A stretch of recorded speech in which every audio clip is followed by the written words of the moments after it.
నా చేతి నీడలో నిన్ను కప్పి ఉన్నాను. హల్లెలూయా.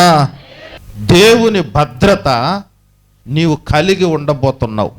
సురక్షితమైనటువంటి స్థితి, సురక్షితమైనటువంటి అనుభూతి, సురక్షితమైనటువంటి అనుభవం ప్రభువు ఇవ్వబోతున్నాడు. నీవు దేనికి కూడా చలించాల్సిన అవసరం లేకుండా, భయపడాల్సిన అవసరం లేకుండా, దిగులు పడాల్సిన అవసరం లేకుండా, ఏమైపోద్దో అని కంగారు పడాల్సిన అవసరం లేకుండా ఆయన చేతిలో కప్పి ఉన్న అనుభవాన్ని ఆయన దయచేయబోతున్న దేవుడు. ఆమేన్. ఆదికాండం 35వ అధ్యాయం 5వ వాక్యం.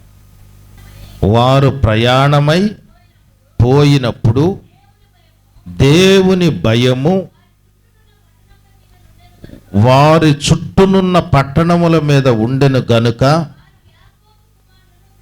వారు యాకోబు కుమారులను తరమలేదు. వారు యాకోబు కుమారులను తరమలేదు. యాకోబు జీవితంలో యాకోబు తిరిగి తన తండ్రి దేశానికి ప్రయాణమైనటువంటి రోజులు.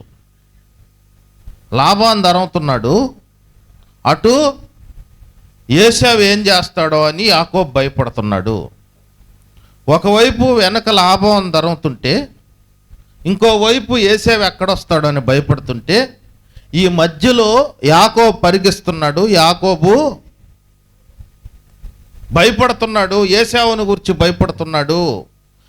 యాక్చువల్లీ ఇది పరోక్షమైనటువంటి భయము మాత్రమే యాకోబుకి. అర్థమైందండి? పరోక్షమైన భయం మాత్రమే.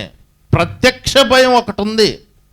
అదేంటి అంటే, అనేక పట్టణాలను దాటుకుంటూ విస్తారమైన సంపద చేత పట్టుకొని, భార్య పిల్లలను వెంట పెట్టుకొని, దాసీలను వెంట పెట్టుకొని ఆ పట్టణాల మధ్యలో వెళుతుంటే, ఆ పట్టణస్థులు, ఆయా పట్టణాలలో ఉన్న పట్టణస్థులు యాకోబును, యాకోబు పరివారాన్ని, యాకోబు ఆస్తిని ఏం చేస్తారో అన్న ప్రత్యక్ష భయం ఉంది యాకోబుకి.